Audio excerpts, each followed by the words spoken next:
Hey guys, welcome to my channel Raj Saket Verma. ज़िंदगी में कई बार ज़्यादा ऑप्शंस होना काम को आसान नहीं मुश्किल बना देता है। अगर आपके पास कोई चॉइस नहीं होगा, केवल एक ही रास्ता होगा, तो उस रास्ते में आप पूरी मेहनत और लगन से चलोगे। एक छोटा सा एग्जांपल मैं आपके सामने लाता हूँ। जैसे कि मैंने आपको लास्ट वाले वीडियो में बताया था कि आपको अपनी प्रिपरेशन में एक प्रॉपर टाइम टेबल फॉलो करना है। अब उस टाइम टेबल के अकॉर्डिंग आपको मॉर्निंग में 5 o'clock या 5:30 को उठना है। ठीक है, पहले के समय में हम लोग उठने के लिए हमारे पास एक अलार्म वॉच होता था और उसके थ्रू हम लोग उठते थे। हमको पता था कि वो वॉच सिर्फ एक ही बार बजेगा और हमारा माइंड सेट रहता था कि अगर इसको हम लोगों ने मिस किया तो हम दोबारा उठने में लेट हो जाएंगे।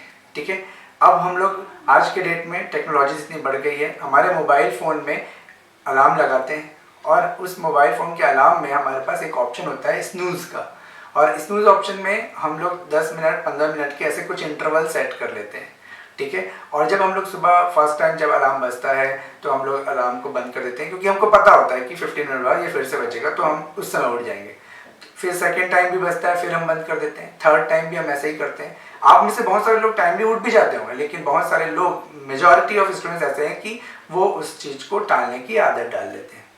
ठीक है, तो इस तरीके से आप अपने लाइफ में हर चीज़ों को टालने की आदत डाल देते हो, क्योंकि आपके पास ऑप्शन है। ठीक है, अब इससे होता क्या है कि जब आप लेट हो जाते हो, आप 1 आवर ऑलरेडी लेट हो चुके हो, क्योंकि 15 मिनट्स करके आपने 3 बार अलार्म को बंद कर दिया। अब आपको मालूम है जो स्टार्टिंग का जो 1 आवर था वो ये डिसाइड करने के लिए था कि आपको पूरे दिन के क्या टारगेट सेट करने हैं, क्या चीज़ आपको प्लान करना है, कब कौन से सब्जेक्ट पढ़ने हैं, कौन से क्लासेस अटेंड करने हैं, कौन से क्वेश्चन प्रैक्टिस करने हैं, कहाँ से करने हैं, ये सारे आपकी प्लानिंग का पार्ट था। बट क्योंकि आप 1 आवर ऑलरेडी डिले हो चुके हो, अब आप क्या करोगे, 6 o'clock आपको लगेगा कि हम ऑलरेडी डिले हो गए, हमारा टाइम टेबल 6 o'clock से पढ़ने का था, तो हम डायरेक्टली पढ़ने बैठ जाते हैं बिना किसी प्लानिंग के। ठीक है, फिर जब at the end of the day जब आप सोचोगे कि आपने पूरे दिन भर में क्या किया, तो बहुत सारे ऐसी चीज़ें होंगी जो चेकलिस्ट से बाहर हो जाएगी। आपको जो टारगेट था वो अचीव नहीं हो पाएगा। आपने टारगेट आज के डेट में क्यों बनाया था? क्योंकि आपका जो फाइनल गोल है वो अचीव हो सके। जो छोटे छोटे टारगेट्स हम लोग बनाते हैं डे के, वीक के, वो सारी चीज़ें आपकी मिस होने लगी जस्ट बिकॉज क्योंकि आपके पास ऑप्शंस आ गए थे। आप डिले होने लगे अपने काम को लेके, आपने अपने काम को टालने की आदत डाल दी और उस वजह से अब आप क्या कर रहे हो, डिले होते जा रहे हो, अपने टारगेट से दूर होते जा रहे हो, या उसको अचीव करने के लिए प्रॉपर प्लानिंग नहीं कर पा रहे हो। अब इसी का एक दूसरा एग्जाम्पल हम लोग लेते हैं।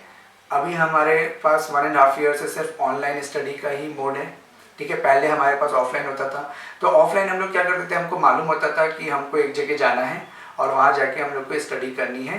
ठीक है, और आपको मालूम होता था कि अगर हम क्लास अटेंड नहीं करेंगे तो वो जो भी लेक्चर होगा वो हमको दोबारा नहीं सुनने को मिलेगा। ठीक है, आपको नोट्स तो मिल जाएंगे, लेकिन उसमें आपको वो जो लेक्चर, जो फैकल्टी आपको जो कॉन्सेप्ट्स देगा वो आपको सुनने नहीं मिलेंगे। ठीक है, और कई बार जब आप सोचते हो कि नोट्स के लिए भी आपको प्रॉब्लम होती है, क्योंकि आपका जो फ्रेंड है वो स्टडी कर रहा होता है, तो वो अपने नोट्स शेयर नहीं कर पाता है, क्योंकि वो उसको लगता है कि उसको रिवीजन करना है। वो बोलता है कि मैं नहीं सेट कर पाऊंगा, मतलब मैं नहीं आपको दे पाऊंगा। ठीक है, तो अब आप क्या करते हो, ऐसे करके आप पेजेस छोड़ने लग जाते हो। 1 क्लास 2 क्लास ऐसे आपके पेजेस छूटते जाएंगे। ठीक है, और उसके बाद आपका नोट्स इनकम्प्लीट रहेगा, आपकी प्रॉपर स्टडी नहीं हो पाएगी, ये जानते थे आप। तो इसीलिए आप विदाउट एनी सेकेंड थॉट कि आपको क्या करना पड़ेगा, आप डायरेक्टली क्लास में अटेंड करना ही ज़रूरी समझते थे, क्योंकि आपके पास और कोई ऑप्शंस नहीं थे, दोबारा आप सुन नहीं सकते थे।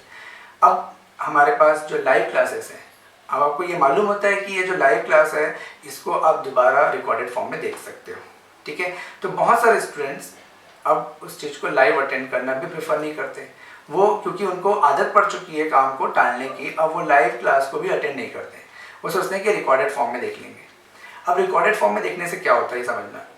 आप क्या करते हो, क्योंकि आप ऑलरेडी मॉर्निंग में लेट उठे हो, आपका दिन ऑलरेडी लेट चल रहा है, आप हरी में हो कि आपको कंप्लीट करना है पूरे के पूरे जो टॉपिक्स हैं, जो आज का जो छोटा मोटा टारगेट आपने सोचा होगा जल्दी जल्दी में, वो आपको फिनिश करना है। तो उसके कारण आप क्या करोगे कि वो वीडियो लेक्चर को जो कि 2 घंटे का था, आप उसको 1.5 या 2 के स्पीड में देखोगे। ठीक है, तो अब आप स्पीड से देखोगे, आप बहुत सारे कॉन्सेप्ट्स को समझ ही नहीं पाओगे, उस क्वेश्चन के जील को, उस कॉन्सेप्ट के जील को ही नहीं फील कर पाओगे, क्योंकि आप स्पीड में देख रहे हो जस्ट आपको, क्योंकि आपको ये लगता है कि इसको फिनिश करना है। लेकिन किसी भी कंटेंट को या किसी भी लेक्चर को फिनिश करना इंपॉर्टेंट नहीं होता है, उसके पीछे के पूरे कॉन्सेप्ट्स, उसकी जो क्लास की जो पूरी ओवरऑल स्टोरी है वो समझना आपका इंपॉर्टेंट होता है। तो इसलिए होना भी कई बार हमारे लिए अच्छा नहीं होता। और जो ये ऑप्शंस हैं इसको आप पॉजिटिव वे में लेना चाहिए। जब आपको ज़रूरत पड़े तब आप इसको यूज़ करो। जब आप बिल्कुल किसी भी सिचुएशन में लाइव अटेंड नहीं कर पा रहे हो तब आप इसको यूटिलाइज करो। लेकिन अगर आपके पास लाइव अटेंड करने के ऑप्शंस हैं तो आपको लाइव ही अटेंड करना चाहिए, क्योंकि इंस्टेंट आप डाउट्स क्लियर करवा सकते हो अपने।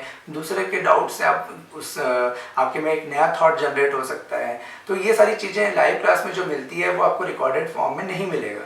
तो आपके पास ज़्यादा ऑप्शन नहीं है तो ये अच्छी बात है, इसको पॉजिटिव लो और ज़िंदगी को इस तरीके से जीने की आदत डालो, ठीक है। इससे आप खुश रहोगे और जब आप खुश रह के कोई काम को करते हो तो सक्सेस के चांसेस ज़्यादा होते हैं। आप खुद से क्वेश्चन पूछो कि आप सक्सेस क्यों हासिल करना चाहते हो, क्योंकि आपको इससे खुशी मिलती है। मिलते हैं नेक्स्ट वीडियो के साथ, बाय।